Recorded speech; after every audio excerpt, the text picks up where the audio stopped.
Voici votre survol express sur l'obstruction des voies respiratoires chez l'adulte. Ce résumé du manuel de secourisme de la CNSST vous donne les clés vitales pour réagir face à un étouffement, parce que, honnêtement, chaque seconde compte pour éviter un arrêt cardio-respiratoire. Alors, premièrement, il faut identifier le niveau d'obstruction. Si la personne a le visage tout rouge, qu'elle panique et fait des petits sons aigus, c'est une obstruction partielle. Vous devez juste l'encourager à tousser super fort et surtout ne lui donner absolument rien à boire. Mais si elle ne peut plus parler, qu'elle se tient la gorge et devient bleutée, là, c'est une obstruction complète. Deuxièmement, pour aider un adulte conscient en obstruction complète, rassurez-le d'abord en lui disant que vous allez l'aider. Ensuite, on alterne nos techniques. Des poussées abdominales en forme de J au-dessus du nombril, des compressions thoraciques et 5 bonnes tapes dans le dos entre les omoplates. On répète le tout jusqu'à ce que l'objet sorte ou que la victime perde conscience. Troisièmement, si la personne perd conscience, c'est l'urgence absolue.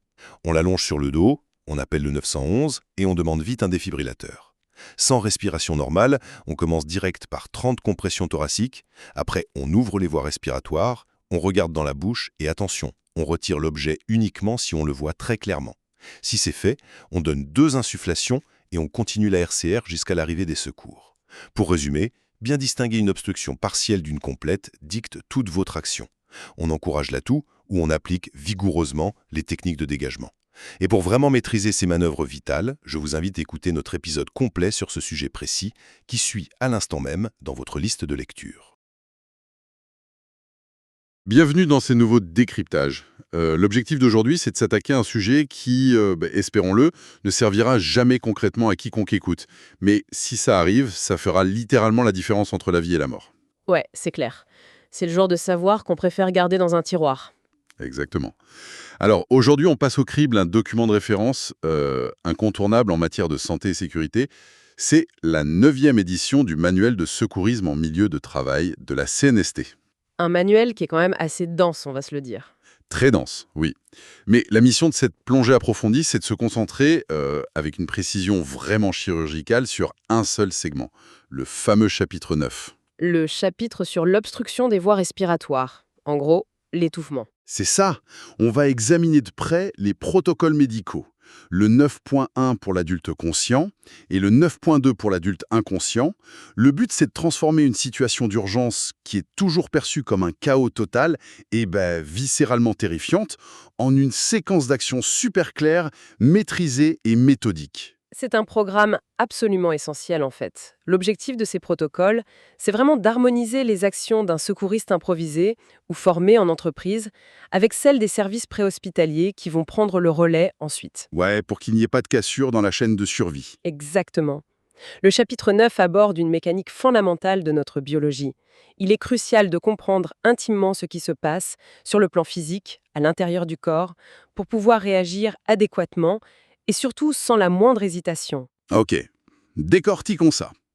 Commençons par la base. Cliniquement parlant, comment on définit une obstruction des voies respiratoires? Parce que, tu sais, on imagine toujours le stéréotype du gros morceau de viande coincé au restaurant, mais c'est beaucoup plus large que ça, non? C'est une excellente question. La définition médicale est d'une simplicité clinique implacable.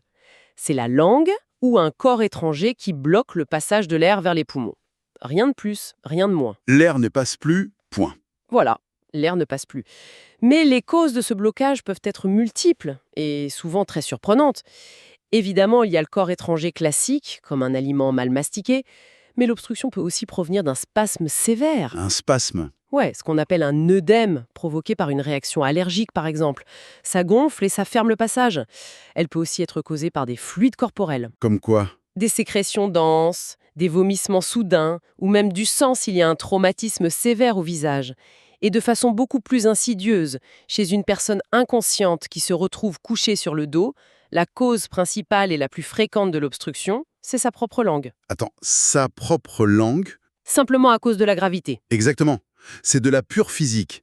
Le manque total de tonus musculaire lié à l'inconscience fait basculer la base de la langue vers l'arrière, au fond de la gorge. Et ça scelle hermétiquement les voies respiratoires. C'est un obstacle purement anatomique. C'est une réalité assez glaçante quand on y pense, mais savoir ça, ça permet de dissiper ce sentiment d'impuissance totale qui s'empare de toute personne témoin d'une urgence vitale, que ce soit au bureau, sur un chantier, à la cafétéria.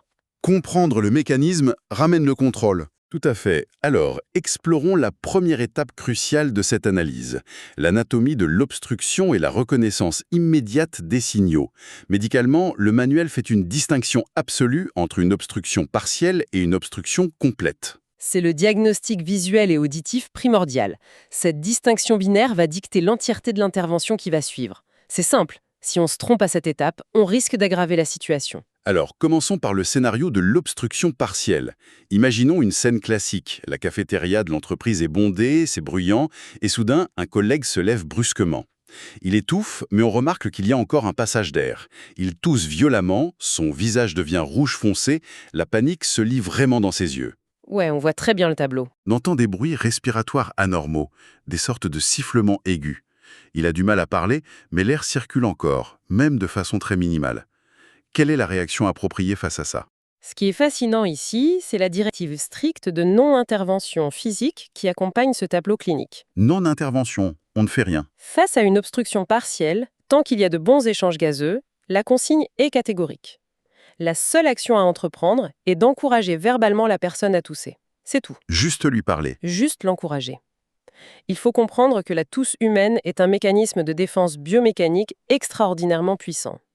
L'air expulsé lors d'une tousse vigoureuse peut atteindre des vitesses comparables à celles d'un ouragan dans la trachée. Un ouragan, carrément. Oui, et c'est infiniment plus efficace et précis que n'importe quelle manœuvre externe qu'un secouriste pourrait tenter à ce stade. C'est tellement contre-intuitif par rapport à ce qu'on voit dans les films ou à nos propres réflexes. On a tous envie de donner de grandes claques dans le dos ou d'offrir un grand verre d'eau. Et c'est justement le piège classique. Il est impératif d'intervenir le moins possible physiquement pour ne pas risquer de déplacer le corps étranger. Ça pourrait empirer les choses. Exact. Une claque mal placée dans le dos d'une personne qui est debout et qui tousse, ça pourrait faire glisser l'objet plus profondément. Et là, on transforme cette obstruction partielle en une obstruction totale. Ah oui, l'erreur fatale. Et il faut absolument bannir ce réflexe populaire de donner à boire ou à manger de la mie de pain. Ouais, on entend souvent ça. Manger de la mie de pain pour faire descendre. C'est une terrible idée. Donner de l'eau à une personne dont la trachée est déjà partiellement bloquée et dont les réflexes de déglutition sont compromis, c'est prendre le risque d'inonder ses poumons. Rien ne doit être ingéré. On reste près de la personne, on l'encourage à tousser de toutes ses forces et on observe attentivement. C'est noté, on observe, on encourage, mais on garde ses mains dans ses poches. Mais que se passe-t-il si la situation dégénère? On fait la transition vers le scénario le plus redouté, l'obstruction complète. Le pire scénario. La tousse s'arrête net. C'est le silence. Un silence terrifiant au milieu de la cafétéria. La personne est soudainement incapable de parler, de pleurer ou de tousser. La couleur de sa peau change drastiquement, passant du rouge au grisâtre ou au bleuâtre. La fameuse cyanose due à la chute vertigineuse du taux d'oxygène dans le sang. Ouais, le manque d'oxygène se voit presque instantanément. Et là, un réflexe archaïque fait son apparition. La personne porte instinctivement ses deux mains à sa gorge. Ce geste des mains à la gorge, c'est l'indicateur universel de détresse respiratoire majeure. Il est reconnu dans le monde entier. C'est automatique, on ne réfléchit même pas. C'est ça. Et ce silence glacé dont tu parles, c'est la preuve mécanique que l'air ne passe plus du tout. Sur le plan psychologique, la terreur s'installe instantanément, tant chez la victime que chez les témoins d'ailleurs. C'est la panique générale. Le cerveau primitif perçoit la privation d'oxygène et déclenche une alarme d'urgence absolue. À cet instant précis, la toux n'est plus physiologiquement possible. Il n'y a plus d'air pour tousser. L'action immédiate d'un secouriste est absolument requise. Parce que le temps presse. Chaque seconde qui s'évapore rapproche la personne d'une perte de conscience, puis d'un arrêt cardio-respiratoire. Ce qui nous amène directement au protocole 9.1, conçu spécifiquement pour l'adulte conscient en obstruction complète. L'urgence est palpable, l'adrénaline monte, mais comment le secouriste doit-il initier son intervention? On ne se jette pas simplement sur la personne pour la secouer, j'imagine. Surtout pas. La précipitation est l'ennemi du sauvetage. La toute première étape est une évaluation éclair de la scène pour s'assurer qu'il n'y a pas de danger immédiat pour le secouriste lui-même. Se protéger d'abord. Toujours. Une fois cette micro-évaluation faite, il faut établir un contact. On s'approche et on pose une question fermée et très claire. Est-ce que tu t'étouffes? Peux-tu parler? C'est pour être absolument sûr que c'est une obstruction complète. Voilà, pour confirmer définitivement. Si la personne fait signe que oui avec la tête, sans émettre un son, on passe à une communication verbale cruciale. Il faut l'informer qu'on va l'aider. Dire simplement et fermement je suis secouriste, je vais t'aider. Ça semble presque anodin face à quelqu'un qui étouffe, non? Ça ne l'est pas du tout. Au milieu de l'asphyxie, la victime est en mode survie. Elle peut se débattre, reculer, être agressive sous l'effet de la panique. Comme un animal piégé. C'est exactement ça. Cette simple phrase affirmative agit comme un ancrage psychologique. Elle indique à la victime qu'elle n'est plus seule face à la mort imminente. Et ça aide à réduire la panique et permet d'obtenir un minimum de coopération corporelle pour les manœuvres à venir. D'accord. Donc le contact est établi, maintenant l'action physique. Je sais qu'il y a des manœuvres très spécifiques. Comment exécute-t-on correctement ce qu'on appelait autrefois la manœuvre de Heimlich, les fameuses poussées abdominales? La biomécanique doit être très précise. Le secouriste se place fermement derrière la personne. Le détail crucial ici, c'est la posture. Il faut glisser un pied entre les jambes de la victime. Pourquoi le pied entre les jambes? C'est une question de stabilité. Si la personne perd soudainement connaissance et s'effondre, ce pied permet au secouriste de supporter le poids du corps. Il peut l'accompagner au sol en douceur, sans se blesser ou la blesser davantage. Ah, c'est malin. Ensuite, on entoure la taille de la victime avec les bras, en prenant soin de passer sous ses côtes. On ferme un poing, on place le côté du pouce vers l'intérieur, directement sur l'abdomen, exactement à mi-chemin entre le nombril et la pointe du sternum. Et c'est là qu'on pousse. Mais dans quelle direction exactement? On saisit ce point avec notre autre main et on exerce une pression forte, sèche et rapide vers l'intérieur de l'abdomen, puis vers le haut. C'est un mouvement qui dessine la forme de la lettre J. En forme de J. Mais pourquoi cette trajectoire spécifique? Qu'est-ce que ça fait concrètement à l'intérieur du corps? Cette trajectoire n'est pas choisie au hasard, c'est de la pure physique.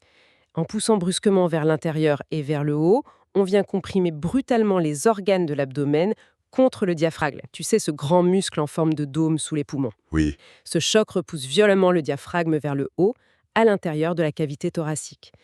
Comme la cage thoracique est un espace clos, ça crée une augmentation soudaine et intense de la pression de l'air résiduel dans les poumons. Et cet air doit bien sortir quelque part. Exactement. Cet air compressé cherche une issue et s'engouffre dans la trachée. Ça génère une force d'expulsion artificielle qui agit comme un piston pour déloger le corps étranger. C'est de l'ingénierie corporelle fascinante. C'est pour ça que chaque poussée doit être un choc de pression distinct et séparé, pas une pression continue d'écrasement. Il faut recréer ce coup de piston à chaque fois. Mais les protocoles parlent aussi d'autres techniques, non? Comme les compressions thoraciques ou les tapes dans le dos.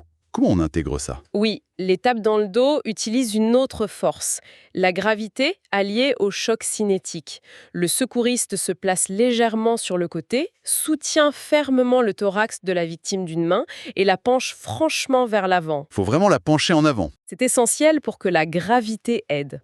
Avec l'autre main, bien ouverte, il administre jusqu'à 5 tapes extrêmement vigoureuses entre les omoplates. Le but, c'est de créer une onde de choc qui déloge l'objet, pendant que la gravité l'aide à tomber vers la bouche. Et pour les compressions thoraciques? Elle s'utilise souvent quand on ne peut pas faire le tour de l'abdomen de la personne. Par exemple, chez une femme enceinte ou une personne très corpulente. On se place derrière, on met les mains sur le milieu du sternum et on tire fermement vers soi. Cela soulève une question importante. Faut-il choisir une seule de ces techniques et s'y acharner? La réponse clinique est de combiner les forces. Les recommandations modernes de la CNST valident tout à fait l'alternance de ces techniques. Donc on peut passer de l'une à l'autre? Absolument. Par exemple, 5 tapes dans le dos suivies de 5 poussées abdominales. L'objectif ultime est de générer la force nécessaire pour expulser l'objet par tous les moyens biomécaniques possibles. Et on répète cette boucle inlassablement jusqu'à la résolution du problème ou jusqu'à la perte de conscience. Et c'est ici que ça devient vraiment intéressant. C'est un point souvent ignoré par le grand public. Disons que notre secouriste réussit. L'énorme morceau de pomme vole à travers la cafétéria, la victime s'effondre sur une chaise, elle retrouve des couleurs, elle pleure de soulagement en prenant de grandes inspirations bruyantes. Une vraie libération. On pourrait croire que le rideau tombe, fin d'histoire, on retourne travailler. Mais ce qu'on apprend dans ce chapitre, c'est qu'il y a le piège du succès. Le travail n'est absolument pas terminé. Même si la personne va apparemment bien, il faut impérativement la diriger vers une évaluation médicale professionnelle. Pourquoi ? Parce que les manœuvres de sauvetage impliquent une violence physique inhérente. Pousser avec la force d'un piston sur l'abdomen ou frapper vigoureusement le dos, ce n'est pas un acte anodin. On y va de toutes nos forces quand même. Le traumatisme imposé pour sauver une vie peut causer des lésions internes redoutables. On parle de risque de déchirure de la rate, de dommages au foie, d'hémorragie interne ou de fracture costale. Et la personne ne sent rien sur le coup? Non, sur le moment, le pic d'adrénaline massif de la victime masque totalement la douleur de ses blessures potentielles. Le fait que la personne respire à nouveau est une victoire magnifique, c'est sûr. Mais le bilan médical aux urgences pour exclure des dommages invisibles est une nécessité absolue et non négociable. D'accord, l'après-crise est tout aussi important, il faut s'en souvenir. Mais abordons maintenant le point de bascule, le scénario catastrophe. Quand la victime tombe. Exact. Le corps étranger est coincé, les pousses abdominales ne suffisent pas, les secondes s'écoulent. Le cerveau de la victime est privé d'oxygène depuis trop longtemps. Ses yeux se révulsent et elle s'effondre, molle, perdant totalement connaissance. On entre dans une nouvelle dimension. Le protocole 9.2, la gestion de l'adulte inconscient. Qu'est-ce qui change à cette seconde précise? La stratégie bascule instantanément. L'état de la victime vient de passer d'une détresse respiratoire à une urgence circulatoire imminente. La toute première action est de coucher la personne prudemment sur le dos sur une surface ferme. Et c'est là qu'on appelle à l'aide? À cet instant, il faut impérativement déléguer. On s'assure que quelqu'un appelle les services préhospitaliers d'urgence, le 911, de façon explicite et on exige qu'on apporte immédiatement un défibrillateur externe automatique, le fameux DEA, car l'arrêt cardiaque approche à grands pas. Et pendant que les secours sont en route, le secouriste entame la séquence de RCR, la réanimation cardio-respiratoire. Mais c'est une RCR adaptée à l'étouffement. C'est ça, ce n'est pas tout à fait la séquence classique. On commence par vérifier si la personne respire. Normalement, si elle ne respire pas, ou si elle a une respiration agonale, tu sais, ces gémissements ou halètements saccadés qui ne sont que des réflexes du tronc cérébral, on attaque l'étape C, la circulation. On entame 30 compressions thoraciques. Mais attends, dans un arrêt cardiaque normal, on fait des compressions pour faire circuler le sang. Pourquoi faire des compressions thoraciques si le cœur bat peut-être encore, mais que le problème c'est juste un morceau de nourriture coincé dans la gorge? Si l'on relie ça à une perspective plus large, c'est là que l'ingéniosité du corps humain prend tout son sens. Il est vrai que les compressions de la RCR sont conçues pour écraser le cœur entre le sternum et la colonne vertébrale pour pomper le sang. Mais dans le contexte précis d'une obstruction mécanique chez une personne inconsciente, ces 30 compressions thoraciques rapides et profondes jouent un double rôle. Un double rôle? Oui, en écrasant la cage thoracique au rythme de 100 à 120 compressions par minute, on réduit drastiquement le volume de la cavité pulmonaire. Un peu comme le diaphragme tout à l'heure. Exactement. Cela génère des pointes de pression d'air interne très puissantes, poussées vers la trachée. En réalité, chaque compression thoracique devient l'équivalent d'une poussée abdominale, cherchant à déloger l'objet par le bas de manière pneumatique. C'est brillant. On utilise la cage thoracique comme un immense soufflet de forge. C'est le même principe physique. Après ces 30 compressions, on passe à l'étape A de l'appréciation primaire médicale, l'ouverture des voies respiratoires. C'est le moment d'ouvrir grand la bouche de la victime et de regarder à l'intérieur. Et là, j'ai une question cruciale. Si je suis le secouriste, pourquoi je ne peux pas simplement glisser mes doigts en crochet dans le fond de sa gorge pour essayer de gratter et de retirer la nourriture aveuglement? Ça semble être le chemin le plus court, non? C'est le chemin le plus court vers une tragédie. La règle clinique est intraitable sur ce point. On ne retire un corps étranger que s'il est parfaitement visible et facilement accessible. Le balayage à l'aveugle avec les doigts est formellement proscrit. Complètement interdit. Complètement. Pourquoi? Parce que l'anatomie de la gorge est étroite et très glissante. Si on fouille à l'aveugle, il y a de très fortes chances qu'on pousse l'objet encore plus long, l'enclavant fermement dans les cordes vocales ou la trachée. On l'enfonce au lieu de le sortir. C'est ça, et ça rend son extraction quasiment impossible par la suite. C'est une confirmation visuelle stricte, où on ne touche à rien. D'accord, donc si je vois l'objet et qu'il est accessible, je le retire délicatement. Ensuite, on passe à l'étape B, la respiration. Je tente de faire 2 insufflations, le bouche à bouche ou avec un masque de poche, pour voir si le thorax se soulève. Voilà. Si le thorax se soulève, hurrah! Les voies sont libres et je continue ma RCR classique avec le cycle de 30 compressions pour 2 insufflations jusqu'au réveil ou à l'arrivée des ambulanciers. Mais que se passe-t-il si, après les compressions, je regarde dans la bouche et je ne vois absolument rien? Et que quand j'essaye de souffler de l'air, ça bloque, le thorax ne bouge pas du tout.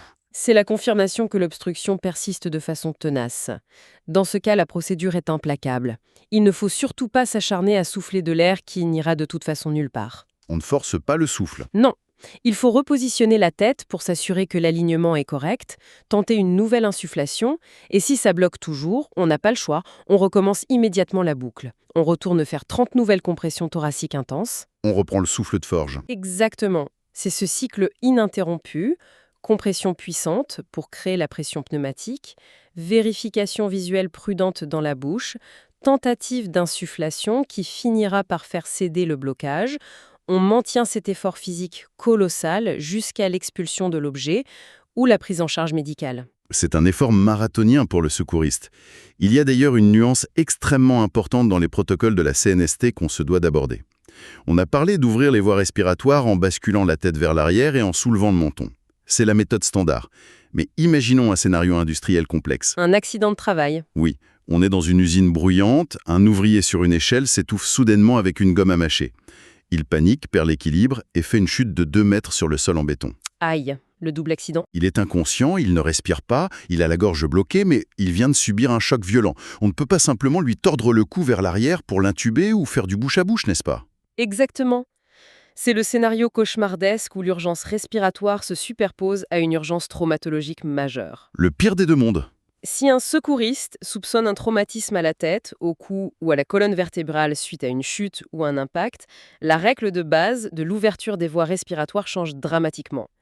Incliner la tête vers l'arrière d'une victime qui a potentiellement les vertèbres cervicales fracturées, ça pourrait sectionner la moelle épinière, Causer une paralysie irréversible. voire la mort instantanée. Face à ce doute, la pratique exige le recours à une technique avancée, la subluxation de la mâchoire. La subluxation de la mâchoire. Le terme a l'air d'une manœuvre chirurgicale réservée aux urgentologues. Comment un secouriste sur le terrain effectue ça concrètement? C'est une question de manipulation précise de l'ossature. Au lieu d'être sur le côté, le secouriste se place à la tête de la victime allongée, dans l'axe de son corps. Il vient positionner la paume de ses mains de chaque côté du visage.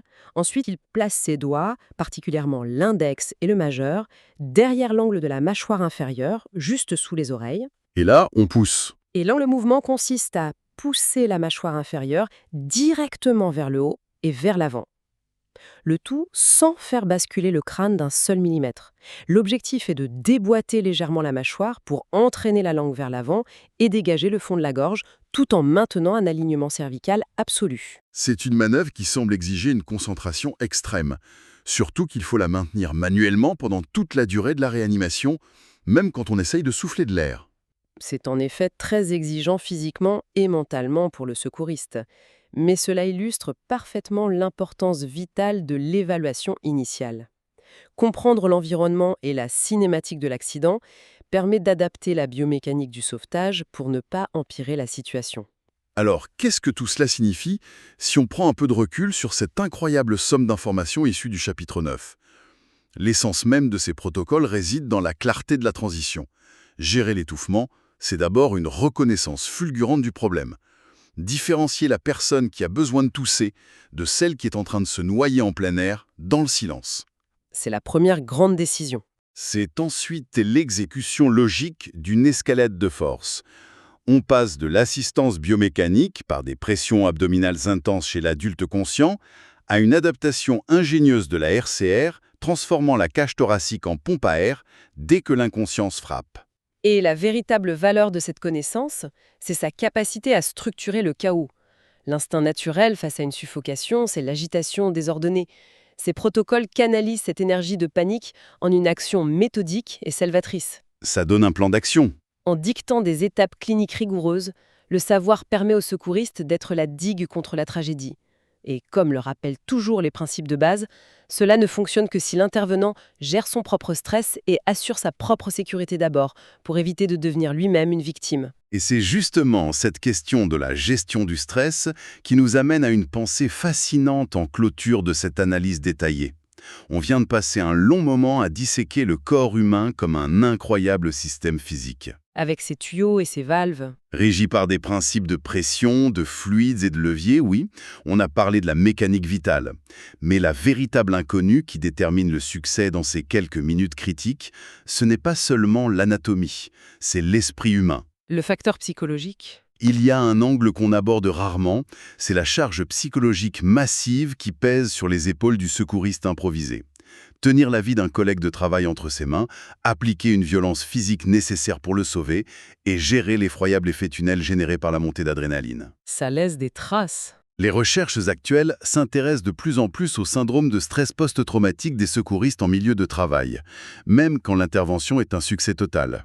C'est pour contrer cette paralysie émotionnelle que les nouvelles méthodes de formation commencent à utiliser la réalité virtuelle. Oh, ça c'est brillant. L'idée est d'immerger les gens dans des scénarios ultra réalistes et stressants pour pirater le cerveau et créer une mémoire musculaire émotionnelle.